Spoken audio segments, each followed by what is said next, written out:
To Fiesta Friday, the 2014 AFCIA Marianas TechNet is in a couple of weeks, and there'll be a 3-day event which will include a symposium, an expo hall, and a science fair in which grants will be awarded to local schools and teachers alike, as well as a golf tournament.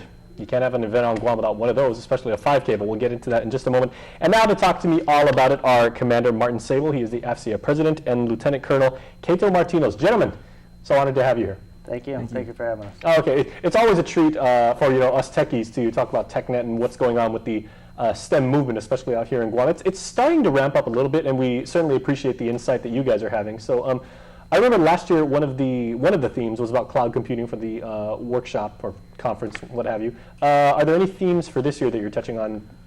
Well, primarily this year, our theme is maximizing the resources in the Pacific, and we're going to be specifically talking and having a panel on contracting procurement of electronic communications equipment.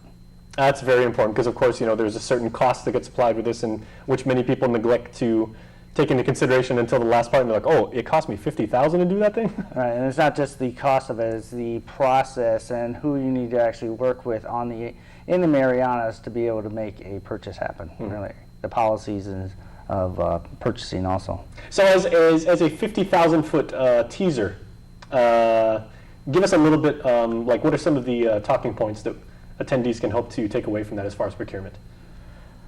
That's a good. I'm not on the. I don't have the specific panel, and I'm not a procurement guy myself. I'm a communications guy, so I wish I could tell you more on the specifics on that. But we'll have speakers from NAPAC on the panel, and we also have speakers from Gov Guam, I believe, is going to have a speaker, and also some other industry types on the panel. Well, certainly very learned members, and being a communications guy, you've got the fun job, and they can definitely lend their expertise, and one of them right here is Lieutenant Colonel Martinez, a former recipient of a STEM grant yourself, as I understand. Absolutely. From personal experience, getting that STEM grant really started off my career as a communications officer, specifically tactical communications. As we talked about earlier, I'm not your typical cyber communicator. I go out in the field and deploy with special teams and provide those communications. So starting from a young college student that needed money, and AFCIA was the perfect forum for that. And I've been involved with that organization since then. Who would have thought, as a young college student, sit here today talking to you about that. So now you've been in the Air Force for 22 years, is it? Yes, sir, I have. Proudly serving our country, obviously. Absolutely. And in that time, in being a communications officer, how have you seen the change of technology as far as, you're talking about security, encryption, gear that you're using, human resources using technology back and forth? And how can we apply this to more broader organizations? It's absolutely crazy how much we've gone through since back in the 90s. Even just one focus, if you talk about security, information security, look what we're dealing with now in terms of hacking and all that. I mean, that's a huge market now. And we've got young folks out there now. If you're thinking about a career field, there you go. If you want to talk about information security, that's so wide open. And there's so many jobs. It's amazing how many opportunities there are just for that one niche in communications. And we can go on all day to talk about different fields in communications and computers, but there's a dramatic difference from back in the 90s to where we are now. Now, I'm a geek, of course, and I would love to talk shop with both of you gentlemen. I wish we could make this show 3 hours and everything. Unfortunately, we only have a few minutes. But talking about career opportunities and procurement, it sounds like this audience would be very, very broad and very diversified and everything. So who exactly would want to show up? Well, anybody from anybody from the communications, electronics, or the engineering industry. I mean, we're going to have more than just a procurement speakers, but mainly primarily those types and the contracting type officers from the Marianas area.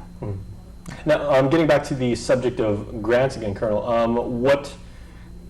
What types of obviously it's a STEM grant and everything like that, but what can recipients expect to do with that kind of grant? As far as do you do research, or like yourself, are you able to make a career out of it? Yeah, absolutely. When I received it, I was a theoretical math major way back in the day, and that helped pay for school and tuition and all that stuff. But there are grants that provide for research projects and everything like that. So we have the opportunities for our young students. So and aspiring engineers and mathematicians out there. So you're obviously a pretty bright guy. It's always either theoretical math, combat communication, maybe physics, like this. Maybe I can double major, just because I'm bored.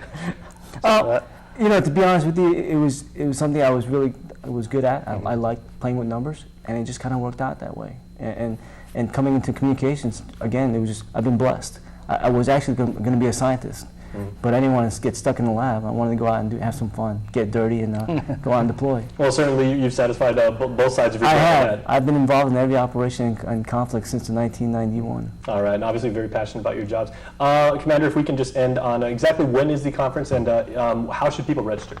The conference starts 23rd of April, goes through the 25th, ending with the golf tournament.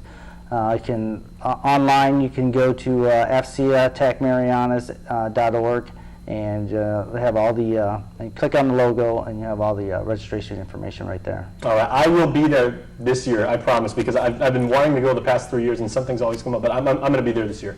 Great. All right, thank you, gentlemen. Thank you. Thank you. All right, and stay tuned because we are back right after this.